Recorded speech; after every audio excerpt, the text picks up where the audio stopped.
Hey everyone, welcome back to the channel. Today we've got some exciting stuff to talk about. The June 12th patch just dropped, and it brings some big changes for all the Jing mains out there. She got buffed, and I mean seriously buffed. Her skill 1 damage basically doubled. Her healing, stronger early game, same late game. Overall, Jing just got way more dangerous. Let's break it all down and see how these buffs will change your Jing gameplay. So both Jing's skill 1 and skill 2 got buffed, one with more damage, the other with better healing. Let's first break down her skill 1 changes. Skill 1, Reflective Assault. This is Jing's main gap closer and damage skill, where she charges forward and deals damage. 1. Base damage increased. Before, 180 base damage plus 36 per skill level plus 100% physical attack. Now, 200 base damage plus 40 per skill level plus 100% physical attack. What this means: right from level 1, it's already doing 20 extra damage. And with every level up, it now scales slightly better, plus 40 instead of plus 36. So at every stage of the game, skill 1 now hits harder. 2. Extra damage reworked. Big buff. Did you know that Jing's skill 1 deals extra damage? And previously it was only 10% of Jing's physical attack as bonus damage. But now it's flat 50 bonus damage plus 10 per skill level plus 15% of physical attack. What this means: previously, this extra damage barely mattered unless you stacked a ton of attack items. Now, even with low or moderate items, Jing gets guaranteed bonus damage, which scales much better as the game progresses. This makes her much stronger not just late game, but especially in the early game too. Now let's calculate her skill 1 damage at 4 different stages. Note, for these calculations, I'm not including her arcana stats or any passive item effects. Only base stats and flat item stats are being used in the formula. Here are the 4 stages we'll cover. Level 1, no items. Level 9, skill level 5 with 1 core damage item. Level 12, skill level 6 with 2 damage items. Level 15, skill level maxed at 6. Full build complete. Alright, let's get into the actual numbers now. Alright, let's start at the very beginning of the game. At this point, Jing has no physical attack items. We're only looking at her base stats, and her skill 1 is upgraded once. Before the buff, her skill 1 would deal 216 total damage. This was purely from her base damage of 216, with no extra damage since she had no bonus physical attack at that stage. After the buff, her base damage increases to 240. On top of that, she now gets 60 bonus damage from the new flat scaling, which is 50 plus 10 times the skill level. Since she still has no extra physical attack, that part remains 0. This brings her total damage after the buff to 300. So right from level 1, Jing gains an extra plus 84 damage. Even with 0 items, Jing's skill 1 hits way harder now. This plus 84 damage boost makes a big difference for early jungle clears, faster farming, and stronger level 1 trades. Let's move on to the second stage when we actually build 1 damage item.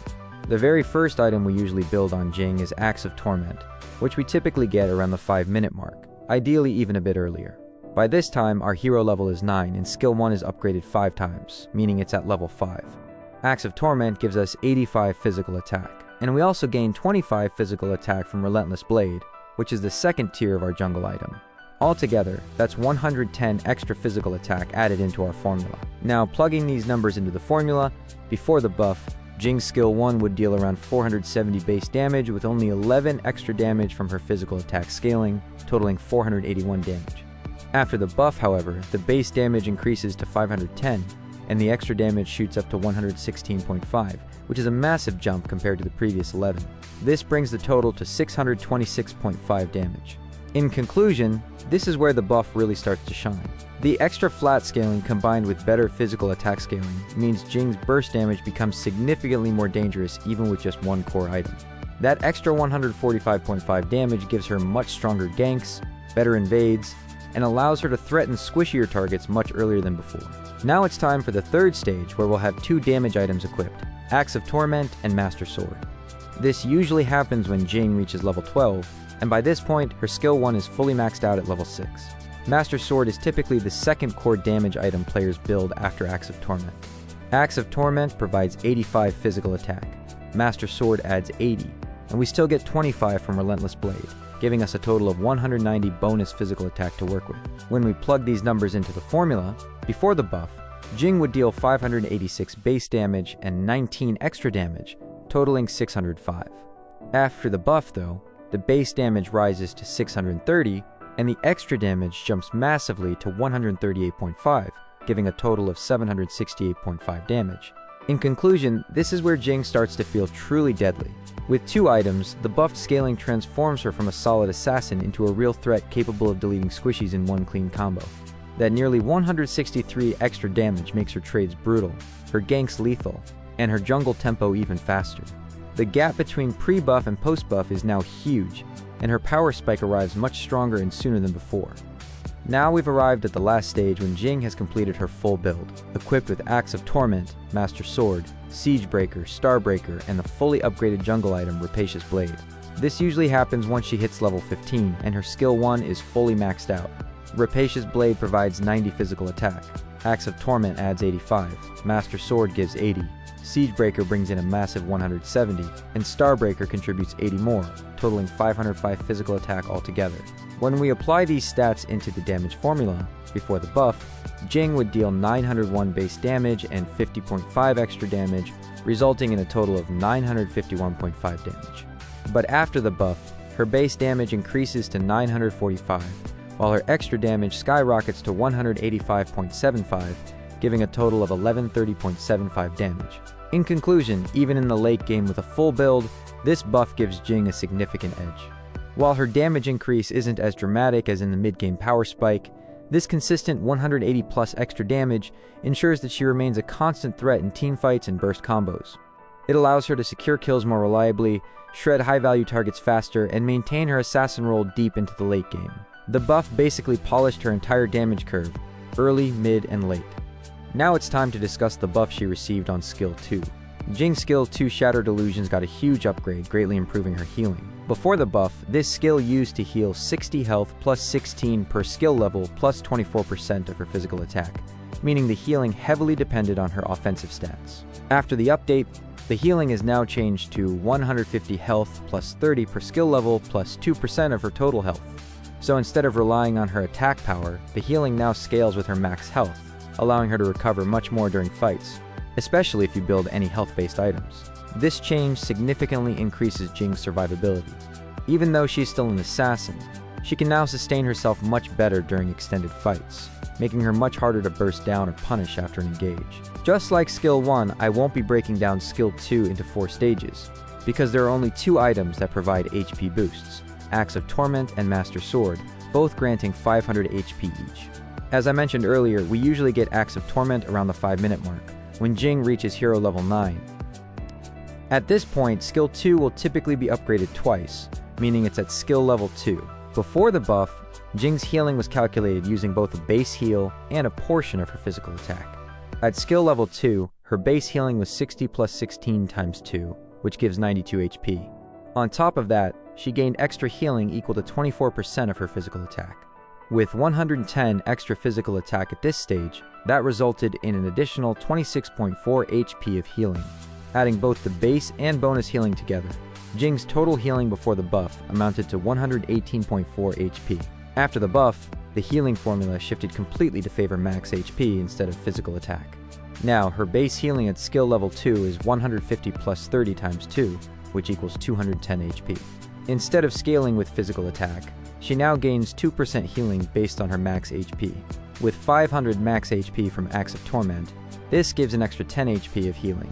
Altogether, her total healing after the buff is 220 HP. In conclusion, this change brought a huge improvement to Jing's sustain early in the game. Where previously she was only healing 118.4 HP, she now heals 220 HP at the same stage, almost doubling her survivability. This makes her far more durable when taking jungle camps, surviving trades, and engaging in early fights. The shift from physical attack scaling to max HP scaling also means she doesn't need to stack as much damage to benefit from her healing, making her much safer and stronger in the early and mid-game while still maintaining her assassin identity. Now let's move on to the second stage, which usually happens when Jing reaches level 12. By this time, she has both Axe of Torment and Master Sword fully built, which together provide a total of 1000 max HP, 500 from each item. At this point, her skill 2 is typically upgraded 3 times, making it level 3. Additionally, her total physical attack at this stage is around 190. That's 85 from Axe of Torment, 80 from Master Sword, and 25 from Relentless Blade, the upgraded jungle item. Before the buff, Jing's healing was again calculated using her base healing and bonus healing from her physical attack. At skill level 3, her base healing was 60 plus 16 times 3, resulting in 108 HP. The bonus healing from physical attack was 24% of 190, which equals 45.6 HP.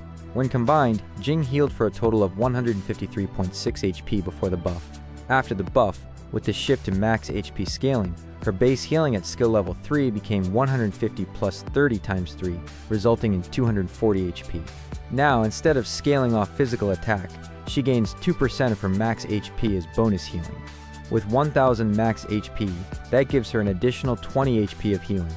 When combined, her total healing after the buff is 260 HP. In conclusion, this stage shows an even bigger improvement in her healing. Before the buff, Jing healed for 153.6 HP. After the buff, she heals for 260 HP, a difference of over 100 HP. This significant increase in sustain makes her much tankier and harder to kill during mid-game fights, especially when contesting objectives or surviving extended team fights. The more HP she builds, the better her healing becomes, giving her much stronger survivability without sacrificing her core assassin role. With these recent buffs, Jing becomes much stronger across the board. Her skill 1 now deals significantly more damage at every stage of the game, thanks to better base damage and a huge boost to the extra damage scaling. Meanwhile, her skill 2 healing shifts from physical attack to max HP, giving her far more sustain, especially as she builds more health. Overall, these changes make Jing a much more consistent assassin, who can burst harder and survive longer in fights. And that's it for today's breakdown. Hopefully this helps you understand just how much stronger Jing has become after the patch. If you found this useful, make sure to like the video, subscribe if you haven't already, and drop your thoughts or questions down in the comments. I'll be reading and replying as always. Thanks for watching, and I'll see you all in the next one.